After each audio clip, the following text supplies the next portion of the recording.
જય ભીમ, નમો બુદ્ધાય. મિત્રો, આપણે 9 વાગે લાઈવ થવાની એક બપોરના એક પોસ્ટ વાયરલ કરી હતી કે એસટીના કર્મચારી સાથે જે અન્યાય થયો છે, જે ગેરરીતિ કરી એમની આંતર વિભાગીય બદલી કરવામાં આવી છે, એ બાબતે આપણે અમરેલી કલેક્ટર કચેરીના પટાંગણમાં 9 દિવસ આંદોલન કર્યું. 3 દિવસ પ્રતિક ઉપવાસ કર્યા અને 6 દિવસ અન્નજળનો ત્યાગ કરી આપણે ઉપવાસ ઉપર બેઠા. 2 ફરિયાદો થઈ, 2 જાહેરનામાની ફરિયાદો થઈ. છેલ્લી ફરિયાદ થઈ ત્યારે આપણે કોર્ટમાં જામીન આપતા હતા અને આપણે જામીન નહોતા પણ આપતા. આપણે કોર્ટને એવું કીધું હતું કે અમારે જામીન નથી જોતા, અમને જેલ ભેગા કરો, કે જ્યાં અમે સેફટીથી અમે આંદોલન અમારું કરી શકીએ, ન્યાય મેળવી શકીએ. પણ કાયદાના દાયરામાં રહી જે કાંઈ પ્રોસેસ હતી પ્રોસેસ પૂરી કરી પછી આપણા આગેવાન કાંતિભાઈ વાળા જે આપણે આ આંદોલન બંધ કરવા અને આપણી માંગણી સ્વીકારે છે એવી બાહેંધરી લઈને આવ્યા. કાંતિભાઈ વાળાએ આપને એવું કીધું કે આઈજી સાહેબ સાથે મારે વાત થઈ ગઈ છે, તમે હાલ પૂરતા પારણા કરી લ્યો, આંદોલન પૂરું કરો એટલે તમને 2 દિવસમાં તમારા જે ગેરરીતિ કરી જે ઓર્ડર બદલીના ઓર્ડર કરવામાં આવ્યા છે એ ઓર્ડર રદ કરવામાં આવશે. એટલે સામાજિક આગેવાનોને આપણે માન મર્યાદા રાખી કોઈ વ્યક્તિ આપને એવું ન કહે કે નરેશવાળા એની પોતાની મનમાની જ કરે છે, એટલા માટે આપણે સામાજિક આગેવાનોના કહેવા મુજબ આપણે આંદોલન સમેટી લીધું અને પારણા કરી લીધા. પણ આજે 2 દિવસના 12 દિવસ થયા છે, છતાં આ તંત્ર આ લોકોને ન્યાય આપવા તૈયાર નથી. ઘણા સામાજિક આગેવાનો ફોન કોલ કરે છે, અધિકારીઓને મળે છે, પણ આ લોકોના પેટનું પાણી હલતું નથી. આપને એવું ક્યાંક ને ક્યાંક એવું લાગ્યું છે કે આજે આપણું આંદોલન પૂરું કરાવ્યું ને આંદોલન તોડ્યું છે એ ક્યાંક ને ક્યાંક આપણે છેતરીને તોડવામાં આવ્યું છે. કાંતિભાઈને બાનમાં લઈને આ આંદોલન તોડ્યું એવું આપણે લાગે છે. તો આજે તમે અનુસૂચિત જાતિ સમાજના આગેવાનોને કોઈ પણ કારણોસર મનાવી સમજાવી અને તમે અમારા આંદોલન તોડો છો, આ કેટલું વ્યાજબી છે? હજુ સુધી જે એસટીના કર્મચારી છે એને ન્યાય નથી મળ્યો, તો તમે ભાઈ કયા કારણોસર ન્યાય નથી આપવો તો તમે અમારા આંદોલન તોડાવો છો? અમે મરીએ છીએ તો તમને મરવા દો.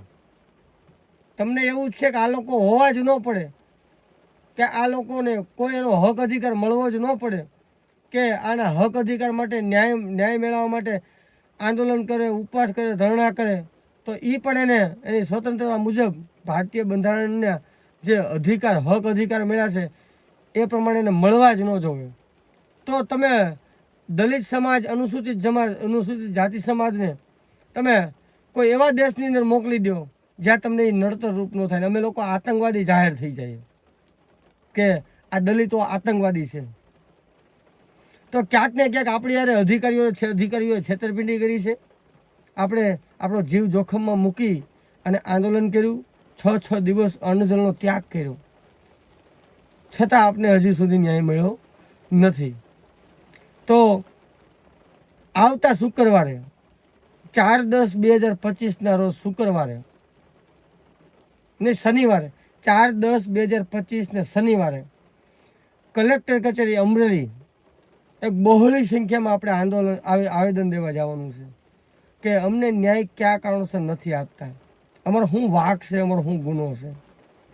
પણ ક્યાંક ને ક્યાંક મને એવું દેખાઈ આવે છે વાંક ગુનો અમારો નથી, વાંક ગુનો અમારા સામાજિક આગેવાનોનો છે, સમાજનો છે. આજે સમાજના આગેવાનો ને ખબર છે કે નરેશવાળા જે આંદોલન કરે છે એની અંદર આપણો કોઈ પણ જાતનો ફાયદો નથી. આગેવાનો એવું વિચારે છે કે જ્યાં ફાયદો હોય ત્યાં જવાનું, જ્યાં પણ સમાજના કામ કરવા જઈએ ત્યાં અધિકારીઓને મેળા પીપળું કરી લેવાનું, પોતાના ખિસ્સા ભરી લેવાના. ક્યાંક ને ક્યાંક આવું ચાલી રહ્યું છે. એટ્રોસિટીના ગુના દાખલ કરાવો, એની અંદરથી પૈસા મળે તો કે એ કામ કરો. આ જિલ્લામાંથી બીજા જિલ્લામાં જઈને પ્રચાર કરો કે આ જગ્યાનો આપણે વિકાસ કરવાનો છે. ત્યાં જઈને તમે પાછા એવું પણ બોલો છો કે અમારા 4 યુવાનો આજે અન્નજળનો ત્યાગ કરી ઉપવાસ ઉપર બેઠા છે, અમારે એની પણ ઉપાધિ છે, પણ તો તમે ક્યારે અમને સાથ સહકાર આપવા આવ્યા ભાઈ? તમે ક્યારે દિલથી, તમે સામાજિક કાર્યકરની રૂએ તમે ક્યારે અમને સત્યની રાહે તો તમે અમને ન્યાય અપાવવા આવ્યા છો? પૈસા મળે, જ્યાં પૈસા મળે ત્યાં જ જવું છે. સામાજિક કાર્યકરોનો ધંધો થઈ ગયો છે. અમે માત્ર સમાજના ભરોસે અમે આંદોલન ઉપર બેઠા હતા, પણ સમાજનો અમને જોઈએ એવો સહકાર નથી મળ્યો. આજે નરેશવાળા સમાજ માટે લડી લેવા તૈયાર છે. કદાચ જીવ દઈ દેવો પડે ને, કદાચ શહીદી ઓરી લેવી પડે ને તો કુરબાન છે. પણ ક્યાંક ને ક્યાંક અમે અમારા સમાજના આગેવાનો, સમાજના લોકોનો હિસાબે અમે પાછા પડી છે. બાકી સરકાર તો હું એની સરકાર પડી જાય ભાઈ. સમાજથી મોટો કોઈ તુરમ ખાશે નહીં ભાઈ. તો ક્યાંક ને ક્યાંક અમે ભોગ બનીએ છીએ. એક વખત આંદોલન તમે કરી જો ને, તમને ખબર પડે કેમ આંદોલન થાય છે. તમે આંદોલન કરો તો ખરી ભાઈ. તમે 24 કલાક ખાલી પાણી વગરના તરસાતો બેઠા રહ્યો, તમને ભાન પડશે. અમે જે કાંઈ આંદોલન કર્યું કોઈ વ્યક્તિગત મેટર નથી, સમજી લેજો. સમાજના કર્મચારી 22 જણાને તમને કોઈ બદલી કરીને ડિસમિસ કરવાના લોકોના ષડયંત્ર હતા, એટલે અમારે આંદોલન કરવું પડ્યું છે. 4 જણાને ઓન ધ સ્પોટ એની બીજા જિલ્લાની અંદર બદલી કરી દેવામાં આવી. શું કામે? શું કારણ? તો કે કારણ માત્ર એટલું જ હતું કે એ વ્યક્તિ એના ઉપલા અધિકારીને રજૂઆત કરવા મારી ભેગા આવ્યા હતા. તો રજૂઆત કરવો ગુનો છે ભાઈ.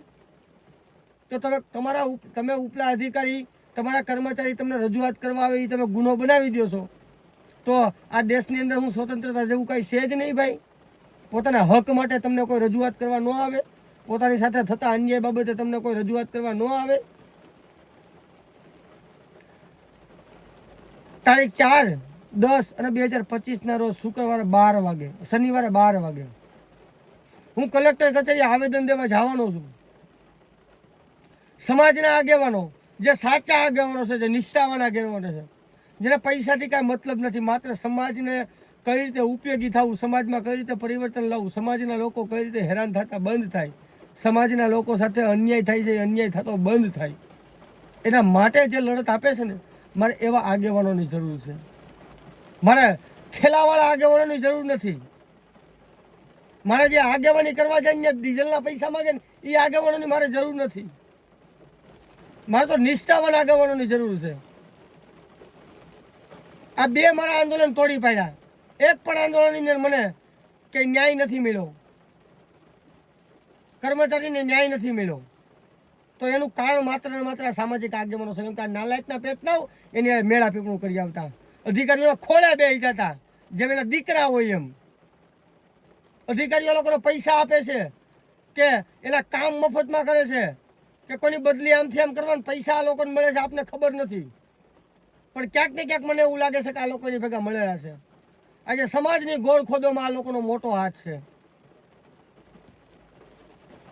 અને હું કેવું છું, જે લોકોને માથે લેવું ને લઈ જ લેજો. અને તમને જેને તકલીફ પડે ને મને પર્સનલી ફોન કરજો. તમને ખ્યાલ છે મારો નંબર બધાનો શું છે. મારા યુટ્યુબ, ફેસબુકની અંદર મારો નંબર ખુલ્લો જ હોય છે. તો આજે આ હું તમારી પાસે જે કંઈ દુઃખ વ્યક્ત કરું છું એ મારું પોતાનું દુઃખ નથી. નરેશવાળા એટલો સક્ષમ છે કે એની જિંદગી શાંતિથી આંજો આરામથી એસો આરામથી ગુજારી શકે, કાઢી શકે, સુખ શાંતિથી હું જિંદગી જીવી શકું એમ છું. પણ ક્યાંક ને ક્યાંક બાબા સાહેબ આંબેડકરની વિચારધારા આડી આવે છે કે હું આજે જે કાંઈ બોલું છું એ ડૉક્ટર બાબા સાહેબ આંબેડકરના હિસાબે બોલું છું. જે કાંઈ ફોર વ્હીલમાં ફરું છું, જે કોઈ સારા મકાનમાં રહું છું, સારા કપડાં પહેરું છું, ખુલ્લેઆમ રોડની વચ્ચે રખડી શકું છું. આજે કોઈ પણ અધિકારી હોય એને એનું મોઢા ફાડી નાખું એવું હું જવાબ દઈ શકું છું, તો એ ડૉક્ટર બાબા સાહેબ આંબેડકરની દેન છે. આજે બાબા સાહેબ આંબેડકરનું મારી ઉપર ઋણ છે, મારા પરિવાર ઉપર ઋણ છે, મારા બાળકો ઉપર ઋણ છે. આવું ઋણ ચૂકવું છું બાબા સાહેબ આંબેડકરનું. મારે કોઈ રાજકારણમાં રાજકીય વ્યક્તિ નથી બની જવું ભાઈ. તમારી જેમ મારે ધારાસભ્ય નથી બની જવું.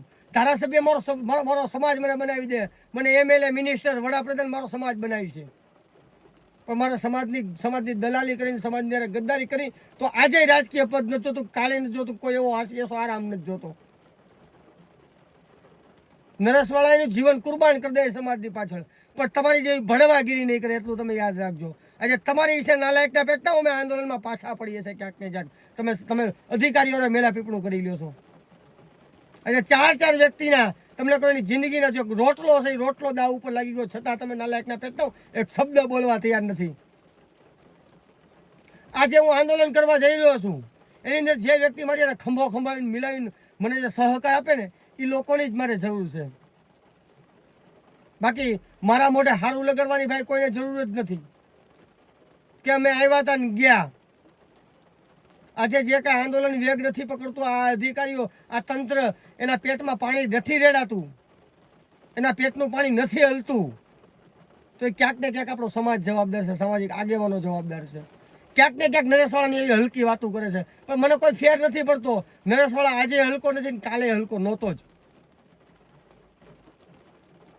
પૈસા, શાન, શોહરત, ગાડી બંગલા, કોઈ એની અંદર ફરવું હરવું, કોઈ મારે કોઈ તને કોઈ પૈસાવાળું થઈ જાઉં, કોઈ શોખ જ નથી ભાઈ. જ્યારે મળું ને તો સમાજ એક કફન ખાલી માથે ઓઢે દે, બસ. એનાથી વિશેષ કોઈ મારા સમાજ પાસે આશા નથી. બસ માત્ર બાબા સાહેબ આંબેડકરનું ઋણ ચૂકવવા માગું છું. નરેશવાળા કોઈ દિવસ સમાજનો ગદ્દાર નહોતો, નહીં હોય અને નહીં બને. કદાચ કરોડોના ઢગલા થઈ જાય, નરેશવાળાને અઢળક ઓફરો આવે છે કે તું પાછો વળી જા, તું બોલવાનું બંધ કરી દે, તને આટલા પૈસા દઈ. પણ આ નાલાયક લોહી નથી. આ લોહીમાં એટલો બધો ફેર નથી કે 5-5 હજારના ડીઝલના પૈસા માગીએ, એટ્રોસિટીના પૈસા ઉઘરાવીએ, ખોટી એટ્રોસિટી કરીને પૈસા એ લોકો પાસેથી ભાગ પડાવીએ. કોઈ એવી જગ્યાએ જ્યાં પૈસા મળે એમ હોય ને તાત્કાલિક પૂગી જાય. નરેશવાળા નથી, તમારી જેટલું એટલું હલકું લોહી નરેશવાળાનું નથી. આ ડૉક્ટર બાબા સાહેબ આંબેડકરની પ્યોર ઓરિજિનલ તમને કોઈ વિચારધારા ધરાવું છું. તો હવે વધારે નથી બોલતો, પણ સમાજના લોકોને આહવાન કરું છું, જે નિષ્ઠાવાન સમાજના લોકો છે, નિષ્ઠાવાન આગેવાનો છે, જે થેલા ફળવાવાળા નથી, જે અધિકારીઓની ચાપલુસી કરવાવાળા નથી, એ લોકોને હું 2 હાથ જોડી વિનંતી કરું છું કે આજે આવતા શનિવારે 4/10/2025ના રોજ હું કલેક્ટર કચેરીએ 12 વાગે આવેદન આપવા જવાનો છું. તો સમાજના નિષ્ઠાવાન લોકો જે વર્ષોથી તમને કહું સમાજ સેવા કરે છે, પોતાના ઘરના નળિયા નથી બદલ્યા, માત્ર સમાજ સેવા જ કર્યું છે, એ લોકોને હું ખાસ વિનંતી કરું છું કે મને સહકાર આપો. આજે મારે તમારા સહકારની જરૂર છે, મારે સમાજના નિષ્ઠાવાન લોકોની જરૂર છે. આજે હું જે કાંઈ આંદોલન કરીશ, કદાચ હું મરી જઈશ ને ભાઈ, તો આ તંત્રનું પાણી હલવાનું નથી. પણ હા, એક પાકું છે કે જે 4 કર્મચારી માટે હું લડ્યો છું, જે એની યારે ગેરરીતિ થઈ છે, એને ન્યાય તો હું અપાવીને જ રહીશ. કદાચ એના માટે નરેશવાળાને શહીદી ઓરી લેવી પડે કે કુરબાન થઈ જવું પડે, બહેતર છે. પણ એવું તો સાબિત નહીં જ થવા દઉં કે આમાં જે વિચારધારા છે ને, એ વિચારધારા ખોટી છે. અને કોઈ માયનાલાલને એવું થતું હોય કે નરેશવાળા ખોટો છે, તો આવો મારી સામે ડિબેટ કરો. હું સાબિત કરીને બતાવી દઈશ કે જે કર્મચારી ઉપર માનસિક ત્રાસની આપણે એટ્રોસિટીની ફરિયાદ કરવાના હતા, જે કર્મચારીએ આત્મહત્યા કરવા મજબૂર થવું પડ્યું, એ ખોટું છે, તો એ મારામાં સાબિત કરવાની તેવડ છે કે એ સાચું હતું. જે જાહેરનામાની ફરિયાદો થઈ એની અંદર પોલીસ અધિકારીઓ અમારા ખોટા સ્ટેટમેન્ટ લખ્યા છે, ખોટી ફરિયાદો થઈ છે, હું ખુદ જાણું છું કે એની અંદર એવું લખવામાં આવ્યું કે એટ્રોસિટીનું ફરિયાદ કરવા માટે ખોટી રીતે દબાણ કરવા માટે આ લોકો અંજલનો ત્યાગ કરીને ઉપવાસ ઉપર બેઠા છે. એ પણ હું સત્ય સાબિત કરીને બતાવી દઈશ. નરેશવાળાની કોઈ દિવસ લડાઈ ખોટી નહીં, એટલું તમે યાદ રાખજો. આજે સમાજના લોકોને હું હાથ જોડી વિનંતી કરું છું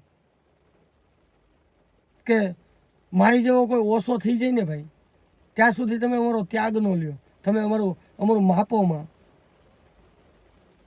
અમે કોઈ છાતી સીરી અને અમે તમને દેખાડી શકવાના નથી કે અમે કેટલા સાચા છીએ, કેટલા ખોટા છીએ.